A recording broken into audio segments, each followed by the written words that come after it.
ਜੇ ਮੈਂ ਇਹ ਕਹਾਂ ਕਿ ਮੈਨੂੰ ਕੋਈ ਦੁਖੀ ਹੀ ਨਹੀਂ ਕਰ ਸਕਦਾ, ਦੁਨੀਆ ਜਿਹੋ ਜਿਹੀ ਵੀ ਹੋਵੇ, ਤਦ ਮੈਂ ਸ਼ਾਇਦ ਦੂਜੀ ਗੱਲ ਕਹਿਣ ਦਾ ਹੱਕਦਾਰ ਹੋ ਜਾਵਾਂ ਕਿ ਮੈਂ ਵੀ ਕਿਸੇ ਨੂੰ ਦੁੱਖ ਨਹੀਂ ਦੇ ਰਿਹਾ। ਇਹ ਦੋਨੋਂ ਗੱਲਾਂ ਜੁੜੀਆਂ ਹਨ, ਇਹ ਦੋਨੋਂ ਗੱਲਾਂ ਇਕੱਠੀਆਂ ਹਨ। ਇਸ ਵਿੱਚ ਤੁਸੀਂ ਕਹੋ ਕਿ ਅੱਧੇ ਦੇ ਲਈ ਅਸੀਂ ਜੁੜੇ ਰਹਾਂਗੇ ਅਤੇ ਅੱਧੇ ਦੇ ਲਈ ਨਹੀਂ ਜੁੜਾਂਗੇ, ਤਾਂ ਅਜਿਹਾ ਨਹੀਂ ਚੱਲਣਾ, ਕਿਉਂਕਿ ਤੁਸੀਂ ਜੁੜੇ ਹੋ ਤਾਂ ਜੁੜੇ ਹੋ, ਨਹੀਂ ਜੁੜੇ ਹੋ ਤਾਂ ਨਹੀਂ ਜੁੜੇ ਹੋ।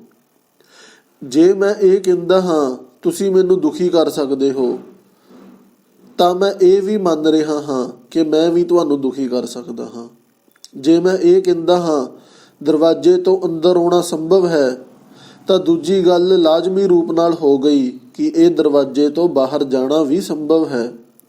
ਲੇਕਿਨ ਮੈਂ ਇਹ ਕਹਿੰਦਾ ਹਾਂ ਕਿ ਇੱਕ ਦਰਵਾਜ਼ਾ ਅਜਿਹਾ ਹੈ ਜਿਸ ਤੋਂ ਸਿਰਫ ਅੰਦਰ ਆਉਣਾ ਹੀ ਸੰਭਵ ਹੈ, ਬਾਹਰ ਜਾਣਾ ਸੰਭਵ ਨਹੀਂ। ਫਿਰ ਤਾਂ ਇਸ ਦਲੀਲ ਦਾ ਉਪਯੋਗ ਹਰ ਆਦਮੀ ਕਰ ਰਿਹਾ ਹੈ। ਹਕੀਕਤ ਇਹ ਹੈ ਕਿ ਜੇ ਤੁਸੀਂ ਦੁਨੀਆ ਵਿੱਚ ਪੁੱਛਣ ਜਾਓਗੇ ਕਿ ਕੌਣ ਹੈ ਦੁਨੀਆ, ਤਾਂ ਤੁਹਾਨੂੰ ਇੱਕ ਇੱਕ ਆਦਮੀ ਮਿਲੇਗਾ ਤੁਹਾਡੇ ਬਰਾਬਰ ਹੀ। ਦੁਨੀਆ ਕਿਤੇ ਵੀ ਨਹੀਂ ਮਿਲੇਗੀ। ਜੇ ਤੁਸੀਂ ਖੋਜਣ ਚਲੇ ਜਾਓਗੇ ਕਿ ਪਤਾ ਲਾ ਲਈਏ ਦੁਨੀਆ ਕਿੱਥੇ ਹੈ, ਤਾਂ ਮੈਂ ਮਿਲਾਂਗਾ, ਤੁਸੀਂ ਮਿਲੋਗੇ, ਅਸੀਂ ਸਭ ਤੁਹਾਡੇ ਬਰਾਬਰ ਆਦਮੀ ਹੋਵਾਂਗੇ। ਦੁਨੀਆ ਸਾਡੀ ਤਰਕੀਬ ਹੈ ਜਿਸ ਵਿੱਚ ਅਸੀਂ ਖੁਦ ਨੂੰ ਇਕੱਲਾ ਕਰ ਲੈਂਦੇ ਹਾਂ ਅਤੇ ਬਾਕੀ ਸਭ ਭੀੜ ਨੂੰ ਜੋੜ ਦਿੰਦੇ ਹਾਂ। ਉਹ ਵੀ ਕਿੱਥੇ ਜੁੜੇ ਹੋਏ ਹਨ, ਉਹ ਸਭ ਵੀ ਇਕੱਲੇ ਹੀ ਹਨ। ਇਸ ਲਈ ਹਰੇਕ ਆਦਮੀ ਨੂੰ ਦੁਨੀਆ ਵੱਡੀ ਲੱਗਦੀ ਹੈ, ਕਿਉਂਕਿ ਉਹ ਖੁਦ ਨੂੰ ਛੱਡ ਕੇ ਸਭ ਨੂੰ ਜੋੜ ਦਿੰਦਾ ਹੈ। ਇਸ ਕਮਰੇ ਵਿੱਚ ਬਹੁਤ ਬੜੇ ਲੋਕ ਬੈਠੇ ਹੋਏ ਹਨ। ਇੱਕ ਇੱਕ ਆਦਮੀ ਦੇਖਣ ਜਾਓਗੇ ਤਾਂ ਸਭ ਅਲੱਗ-ਅਲੱਗ ਹਨ। ਇਹ ਜੋ ਭੀੜ ਨੂੰ ਅਸੀਂ ਜੋੜ ਲੈਂਦੇ ਹਾਂ ਅਤੇ ਖੁਦ ਨੂੰ ਅਲੱਗ ਕਰ ਲੈਂਦੇ ਹਾਂ, ਬਾਕੀ ਸਭ ਨੂੰ ਜੋੜ ਦਿੰਦੇ ਹਾਂ, ਤਾਂ ਕਠਿਨਾਈ ਸ਼ੁਰੂ ਹੋ ਜਾਂਦੀ ਹੈ। ਜਿੰਨਾ ਵੱਡਾ ਹਿੱਸਾ ਮੈਂ ਹਾਂ ਇਸ ਦੁਨੀਆ ਵਿੱਚ, ਉਨਾ ਹੀ ਵੱਡਾ ਹਿੱਸਾ ਕੋਈ ਹੋਰ ਵੀ ਹੈ। ਵੱਡਾ ਛੋਟਾ ਕੁਝ ਵੀ ਨਹੀਂ। ਸਮਾਜ, ਦੁਨੀਆ ਅਤੇ ਦੇਸ਼, ਇਹ ਸਭ ਝੂਠੇ ਸ਼ਬਦ ਹਨ। ਇਹਨਾਂ ਦੀ ਕੋਈ ਹੋਂਦ ਹੀ ਨਹੀਂ ਹੈ। ਹੋਂਦ ਵਿਅਕਤੀ ਦੀ ਹੈ। ਮੇਰੇ ਲਈ ਤੁਸੀਂ ਦੁਨੀਆ ਹੋ। ਤੁਸੀਂ ਕਹਿੰਦੇ ਹੋ ਮੈਂ ਤਾਂ ਬਹੁਤ ਛੋਟਾ ਆਦਮੀ ਹਾਂ।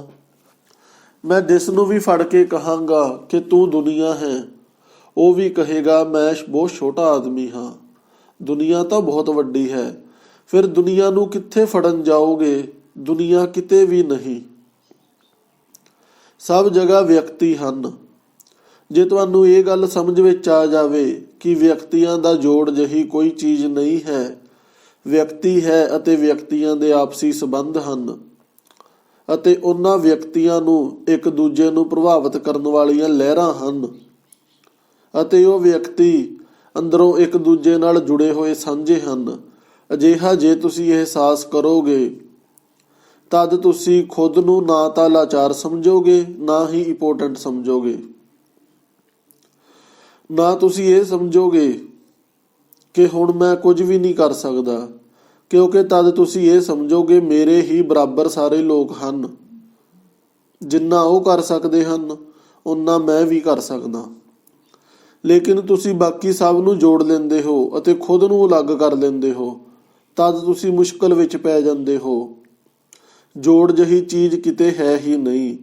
ਇਹ ਗਲਤ ਹੈ। ਤੁਸੀਂ ਆਪਣੇ ਆਪ ਨੂੰ ਵਿਅਕਤੀ ਦੀ ਤਰ੍ਹਾਂ ਦੇਖਦੇ ਹੋ ਅਤੇ ਬਾਕੀ ਦੁਨੀਆ ਨੂੰ ਵਿਅਕਤੀ ਦੀ ਤਰ੍ਹਾਂ ਨਹੀਂ ਦੇਖਦੇ ਹੋ। ਮੈਂ ਕਹਿ ਰਿਹਾ ਹਾਂ ਕਿ ਦੂਰੇ ਸਾਡੇ ਸਟੈਂਡਰਡ ਹਨ ਹਰ ਚੀਜ਼ ਵਿੱਚ। ਜੋ ਅਸੀਂ ਆਪਣੇ ਲਈ ਸੋਚਦੇ ਹਾਂ, ਉਹ ਅਸੀਂ ਸਭ ਦੇ ਲਈ ਨਹੀਂ ਸੋਚ ਪਾਉਂਦੇ। ਇੱਥੋਂ ਹੀ ਸਾਡੀ ਤਕਲੀਫ ਸ਼ੁਰੂ ਹੋ ਜਾਂਦੀ ਹੈ। ਜੇ ਕੋਈ ਵਿਅਕਤੀ ਗਾਲ ਕੱਢਦਾ ਹੈ ਤਾਂ ਮੈਂ ਸਮਝਦਾ ਹਾਂ ਕਿ ਕ੍ਰੋਧ ਉੱਠਦਾ ਹੈ, ਲੇਕਿਨ ਕਿਸੇ ਦੂਜੇ ਨੂੰ ਗਾਲ ਕੱਢ ਰਿਹਾ ਹੋਵੇ ਤਾਂ ਮੈਂ ਇਹ ਸਮਝਦਾ ਹਾਂ ਕਿ ਕ੍ਰੋਧ ਬਹੁਤ ਬੁਰੀ ਚੀਜ਼ ਹੈ। ਉੱਥੇ ਮੈਂ ਬਿਲਕੁਲ ਬੇਰਹਿਮ ਹੋ ਜਾਂਦਾ ਹਾਂ। ਉੱਥੇ ਮੈਂ ਉਸ ਵਿਅਕਤੀ ਨੂੰ ਮਹਿਸੂਸ ਨਹੀਂ ਕਰਦਾ, ਉਸ ਦੀ ਤਕਲੀਫ, ਉਸ ਦੀ ਕਮਜ਼ੋਰੀ, ਉਸ ਦੀ ਪਰੇਸ਼ਾਨੀ, ਉਸ ਦੀ ਮੁਸ਼ਕਲ, ਉਸ ਦੀ ਹੋਂਦ। ਜੇ ਮੈਂ ਆਪਣੇ ਵਾਂਗ ਮਹਿਸੂਸ ਕਰਾਂ ਤਾਂ ਇੱਕ ਤਾਂ ਜ਼ਿੰਦਗੀ ਦੇ ਪ੍ਰਤੀ ਬਹੁਤ ਦਇਆ ਅਨੁਭਵ ਹੋਵੇਗੀ, ਕਿਉਂਕਿ ਜਿੰਨਾ ਲਾਚਾਰ ਤੁਸੀਂ ਹੋ ਓਨਾ ਲਾਚਾਰ ਕੋਈ ਹੋਰ ਵੀ ਹੈ। ਦੂਜੀ ਤਰਫ ਤੋਂ ਤਾਂ ਸਾਰੇ ਲੋਕ ਲਾਚਾਰ ਹੀ ਲੱਗਣਗੇ। ਦੂਜੀ ਤਰਫ ਇਹ ਗੱਲ ਲੱਗੇਗੀ, ਜਿੰਨੀ ਸਮਰੱਥਾ ਉਹਨਾਂ ਦੀ ਸੀ ਉਨੀ ਸਮਰੱਥਾ ਮੇਰੀ ਸੀ।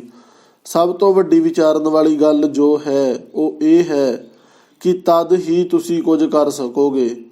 ਅਜੇ ਅਸੀਂ ਜੋ ਸਮਝਿਆ ਹੈ ਉਹ ਤੁਹਾਨੂੰ ਨਿਸ਼ਕ੍ਰਿय ਕਰ ਦੇਵੇਗਾ ਅਤੇ ਤੁਸੀਂ ਕੁਝ ਵੀ ਨਹੀਂ ਕਰ ਸਕੋਗੇ। ਉਸ ਤੋਂ ਤੁਸੀਂ ਨਿਰਵੀਰਜ ਹੋ ਕੇ ਡਿੱਗ ਪਓਗੇ ਅਤੇ ਕੁਝ ਵੀ ਨਹੀਂ ਕਰ ਸਕੋਗੇ, ਕਿਉਂਕਿ ਤੁਸੀਂ ਇੱਕ ਝੂਠੀ ਦੁਨੀਆ ਦਾ ਜੋੜ ਖੜਾ ਕਰ ਲਿਆ ਹੈ ਜੋ ਹਿਮਾਲਿਆ ਵਰਗਾ ਲੱਗਦਾ ਹੈ, ਜਦ ਕਿ ਤੁਸੀਂ ਤਾਂ ਇੱਕ ਟੁਕੜੇ ਰਹਿ ਗਏ ਛੋਟੇ। ਜੇ ਤੁਸੀਂ ਵਿਅਕਤੀਆਂ ਦੀ ਤਰ੍ਹਾਂ ਦੁਨੀਆ ਨੂੰ ਦੇਖ ਸਕੋ ਤਾਂ ਫਿਰ ਬਹੁਤ ਕੁਝ ਕਰਨ ਦੇ ਦੁਆਰ ਖੁੱਲ੍ਹ ਜਾਂਦੇ ਹਨ। ਸਭ ਤੋਂ ਵੱਡਾ ਦੁਆਰ ਇਹ ਖੁੱਲ੍ਹਦਾ ਹੈ ਕਿ ਜੇ ਮੈਨੂੰ ਕਿਤੇ ਕੁਝ ਗਲਤ ਦਿਖਾਈ ਪੈ ਰਿਹਾ ਹੈ ਤਾਂ ਮੈਂ ਉਸ ਵਿੱਚ ਕਿੱਥੋਂ ਤੱਕ ਭਾਈਵਾਲ ਹਾਂ। ਇਸ ਤਰ੍ਹਾਂ ਦੇ ਆਦਮੀ ਨੂੰ ਹੀ ਧਾਰਮਿਕ ਆਦਮੀ ਕਿਹਾ ਜਾ ਸਕਦਾ ਹੈ, ਜਿਸ ਨੂੰ ਇਹ ਖਿਆਲ ਹੋ ਰਿਹਾ ਹੈ ਕਿ ਦੁਨੀਆ ਵਿੱਚ ਜੋ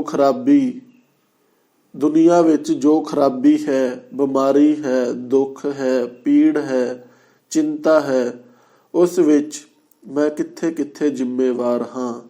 ਮੈਂ ਕਿੰਨੀ ਚਿੰਤਾ ਪੈਦਾ ਕਰਵਾ ਰਿਹਾ ਹਾਂ, ਜਿਸ ਨੂੰ ਚਿੰਤਾ ਅਤੇ ਦੁੱਖ ਦੇ ਹੀ ਫਲ ਲੱਗਣਗੇ। ਇਸ ਤਰ੍ਹਾਂ ਦੇ ਆਦਮੀ ਨੂੰ ਹੀ ਧਾਰਮਿਕ ਕਿਹਾ ਜਾ ਸਕਦਾ ਹੈ, ਜਿਸ ਨੂੰ ਇਹ ਖਿਆਲ ਹੋ ਰਿਹਾ ਹੈ ਕਿ ਦੁਨੀਆ ਵਿੱਚ ਜੋ ਖਰਾਬੀ ਹੈ, ਬਿਮਾਰੀ ਹੈ, ਦੁੱਖ ਹੈ, ਪੀੜ ਹੈ, ਚਿੰਤਾ ਹੈ, ਉਸ ਵਿੱਚ ਮੈਂ ਕਿੱਥੇ ਕਿੱਥੇ ਜ਼ਿੰਮੇਵਾਰ ਹਾਂ। ਮੈਂ ਕਿੰਨੀ ਚਿੰਤਾ ਪੈਦਾ ਕਰਵਾ ਰਿਹਾ ਹਾਂ, ਜਿਸ ਨੂੰ ਚਿੰਤਾ ਦੇ ਹੀ ਫਲ ਲੱਗਣਗੇ।